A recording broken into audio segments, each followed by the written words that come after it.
Hello and welcome back to Realtor Confidential. I'm your host, Laura Doster. In our first episode, we visited with Realtor Pat V. Combs in Grand Rapids, Michigan. Pat gave us a tour of her office and she explained how she's using technology today. We also had a little tech therapy session with Pat and got her to explain how she'd like to be using technology. Today, we've traveled across the country to San Jose, California, better known as Silicon Valley. What a perfect place to find a realtor who's using technology to the max. Today we're going to meet with Edwin Resuello of the Resuello Group. Edwin's going to talk about how he's using technology in his business in some pretty creative ways. In fact, Edwin doesn't even have a brick and mortar office.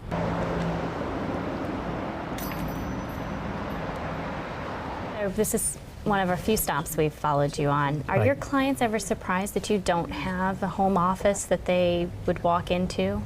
You know, they don't know. Many of my clients don't even know that I don't have a physical location until, for whatever reason, they need to meet me at my office, and that's extremely rare. On most occasions, because of the way we service our clients, with a tablet and going to their office or to their home, there's no need for that. Many of them appreciate that. They're not having to find my location on MapQuest or whatnot. So it's much simpler. Okay. Where do you normally meet your clients? Well, I meet my home sellers at their home. Okay. And this gives me the opportunity to take a look at their home, write down the features of their home on a property profile sheet, which I've downloaded from a title company. And then I can review what the market activity is. So at their home, if it's a home seller, if it's a buyer, usually it's either in their office or one of my favorite coffee shops, and there are many. And the beauty of that is that all of them have internet access. So it's like, again, with my tablet, I'm traveling with my office. So do you ever have problems when you come into a house like this getting connected to the internet? On occasion I do, and when I do, this helps out a little bit, the wireless card, but it is a little bit slower than we've become accustomed to. I still remember the days, though, that we connected by dial-up, so it's still better. It's still faster than It's still much faster. Okay. So for a typical open house, like say you had an open house here at this location, you would be set up with your computer. What types of things would you be able to show? Well, there's a number of things. Number one, when folks come through, usually they want to know a little bit more about the neighborhood. So we can use Google and drill down to the specific neighborhood. And then from there, even if it's a family, go into school reports, which is very important to young families. Frequently, they'll also want to know, well, what can I get for the same price in a different neighborhood? And that's where this is key, because I can pull those very quickly.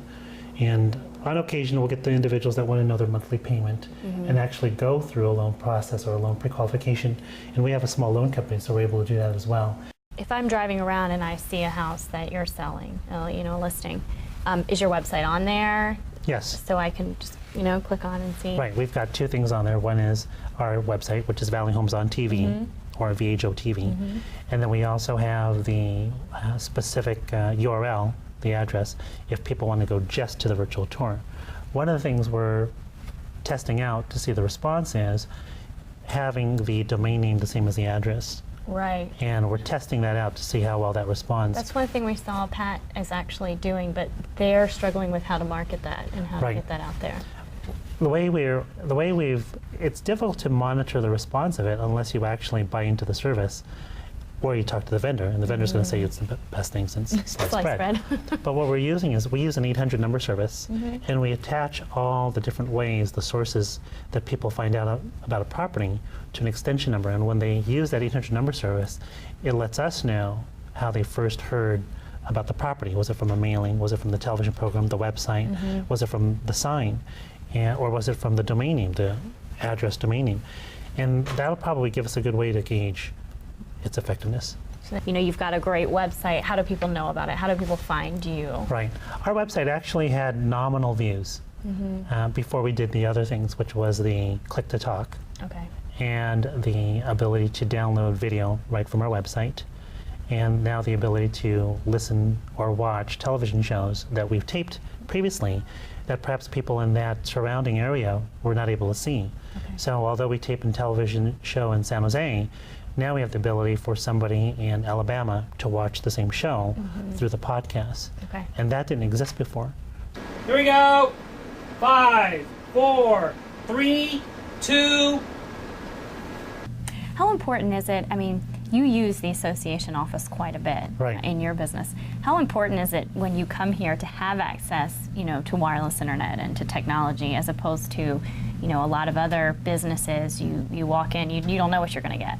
It's very important. I'm often in this area, and so it's very convenient that I can walk into the real estate board or many of the offices here, many of the real estate offices here, and there's already wireless access.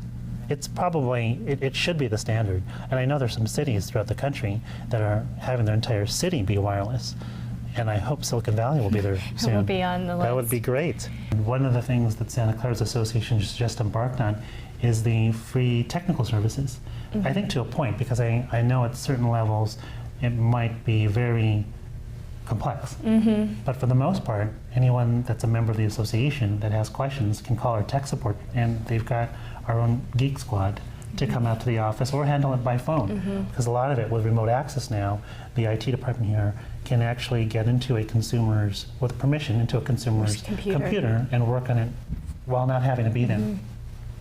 Did that just start this month, the we just tech started support? I think it was just about a month ago, right? And do you know how popular it's been? Well, we're getting standing ovations whenever we mention it. Oh, really? Okay. So I'm going to test it because I'm 70 miles away. Right. So with my tech support, I'm going to ask, are you going to drive out here, or are we going to handle this by the phone?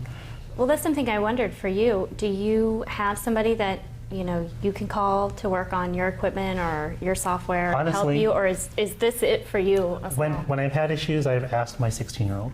Really? And when it's gone beyond that, then we'll go through the Geek Squad style, and that seems to cover it. But having it here at the real estate board as a part of the member dues, to me, that's a benefit that it's hard to match anywhere else. In a slowing type of market, so we don't have the boom where you've got all these buyers walking in every day.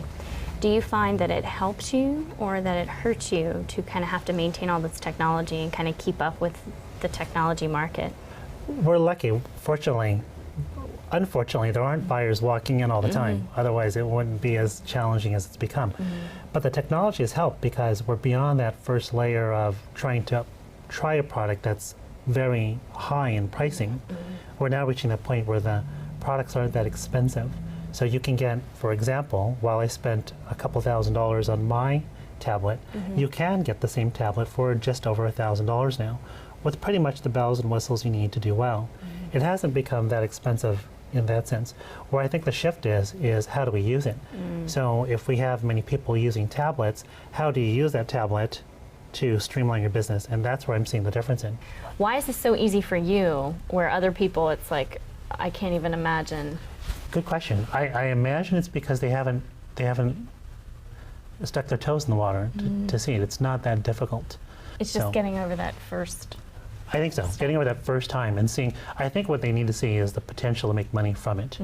So the first time that they, if it's an email, send out an email that makes them money, all of a sudden they're now used to using email. And I think the same will be true with text messaging and short messaging. So it's not one of these where being a first adopter will necessarily get you the business. Being able to use that technology, I think, is more important. That's all for this edition of Realtor Confidential. Thanks for tuning in. I'm Laura Doster. Keep it confidential.